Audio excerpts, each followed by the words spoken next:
Well, Daniel Andrews may no longer be Premier of Victoria, but he should not be allowed to get off scot-free with his failure on the Commonwealth Games.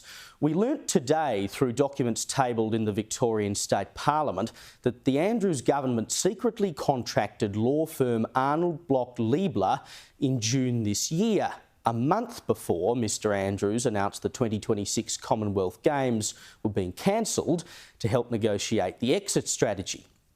But it would seem, in typical Andrews style, that the only people who knew what was going on were Mr Andrews himself, his department, and the lawyers he'd hired to scrap the event. Jacinta Allan, then Mr Andrews' deputy and the minister responsible for delivering the Comm Games, now of course the Premier of Victoria, had no idea when the lawyers were called in. She said, quote, "I don't have the advice on the exact date as that was handled at the time within the Department of Premier of Cabinet. In terms of the date, the handling of those legal arrangements was being handled by the then Premier." So Jacinda Allen, now the Premier, was then the minister in charge of the Commonwealth Games, the person who should have been across all aspects of the decision-making and the processes for this event. She certainly should have been intimately involved in the decision to cancel the Games, and not even she knows when the lawyers were called in to stitch up the deal. Not my problem, it was all being done by the Premier. I mean, can you imagine, for instance, a health minister getting away with saying that he or she didn't know when lawyers had been called in to help cancel a contract to build a new hospital because the Premier was handling it? You're the minister. It's your portfolio.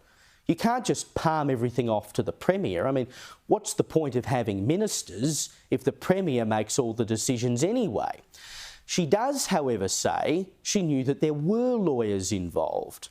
So she knew about them. She just doesn't know when they were called in. I mean, this was clearly a decision made unilaterally by Mr Andrews without any consultation or help from elsewhere in the government.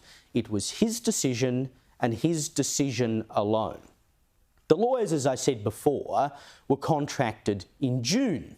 Now, Jacinta Allen says she doesn't know exactly when they were brought on board, but she was aware they were working for the government. So how does that sit with the fact that this was what Ms Allen said on June 13? She said, quote, "The Games are in 1,008 days. In terms of the time that is needed to be taken to deliver these Games, I am confident." So when was the decision to scrap the Games actually made? Was the now Premier aware on June 13, when she made those comments, that lawyers had been engaged? Was she aware that the Games were soon to be scrapped? We deserve to be told the truth, but I suppose in reality it doesn't really matter what the answer is, because all the outcomes are just as bad as each other. Either she knew they would be scrapped and she lied on June 13, or she knew lawyers had been called in but she didn't know what for, or she was unaware of the lawyers. All of those are bad for the Minister for Commonwealth Games delivery. Former Minister for the Commonwealth Games legacy, Harriet Ching, I mean, how many Commonwealth Games ministers can you have anyway? Harriet Ching confirmed that she only learnt of these lawyers in the days leading up to the cancellation. So we have another minister involved in the Comm Games who didn't know what was going on, and no one else seemed to know either. Jeremy Moule, the Secretary of the Department of Premier and Cabinet, he was dispatched to London on July 15 to inform the Commonwealth Games Federation that Victoria was pulling out. A snap cabinet meeting was called on July 18, just 3 days later, to tell everyone else in the government what was happening, and then Daniel Andrews and Jacinta Allan rocked up for a press conference to make the announcement. Now, you'll recall his excuse at the time was that the cost of the Games had blown out from $2.6 billion to between $6 and $7 billion. But the Commonwealth Games Federation at the time said that $6 billion was, quote, 50% more than those advised to the organising committee board at its meeting in June. June, remember. Again, 50% more than the numbers provided in June. June being when the lawyers were called in. So how did the cost of hosting the Commonwealth Games double within a month. And why was that not already on the record when lawyers were contracted to negotiate Victoria's way out of the Games? Maybe it's because the Andrews government was deliberately inflating the cost of the Games to achieve its own ends. The Federation said in a statement at the time, quote, "Since awarding Victoria the Games, the government has made decisions to include more sports and an additional regional hub and changed plans for venues, all of which have added considerable expense, often against the advice of the Commonwealth Games Federation and Commonwealth Games Australia." Could it be a case of creative accounting, perhaps? The Federation also said it was given just 8 hours' notice of the decision. Commonwealth Games Australia Chief Executive Craig Phillips said he only learnt of the cancellation at 8 a.m. on the day it was announced. Again, why did Mr Andrews have to be so secretive about all of this? Could it be that if the government had properly consulted with all the stakeholders and given them time to respond, they might have been able to pick holes in the balance sheets presented to them? Now, obviously, once it's cancelled, it's cancelled. There's not much point to the Commonwealth Games Federation or anyone else trying to go through it with a fine-tooth comb. It's over, and they've already been given $380 million taxpayer dollars as compensation anyway.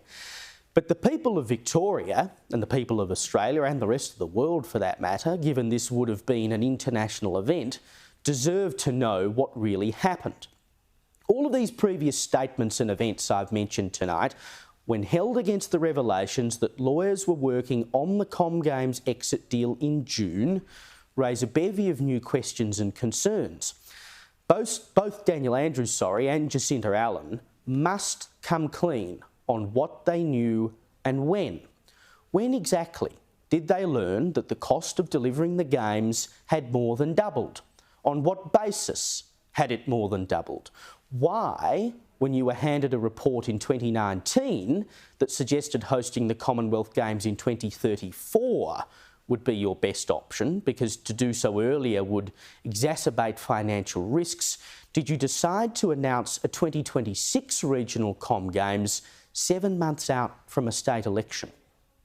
A source involved in the 2034 task force told The Australian in July that it was our surprise when 26 got announced as a regional Games, because none of us were consulted on that. We had no contact, no idea. And how can we really trust that all was as it seemed when the scrapping of the Commonwealth Games was announced, when, after winning the 2026 event, then Sports Minister Martin Pakula described going to Birmingham to present Victoria's vision, quote unquote, for the event, but after cancelling it, Mr Andrews claimed Victoria stepped in to help out the Commonwealth Games Federation. If you'll spin the truth on that, what else might you have spun the truth on? It was a great privilege for Governor Desault, myself, Ben Houston and Craig Phillips to go to Birmingham last month to present our vision for the regional Commonwealth Games to the board of the Federation. Last year, when the Commonwealth Games authorities approached us and needed someone to step in to host the 2026 Commonwealth Games, as a state we were happy to help out, but of course not at any price, and only if there was lasting benefit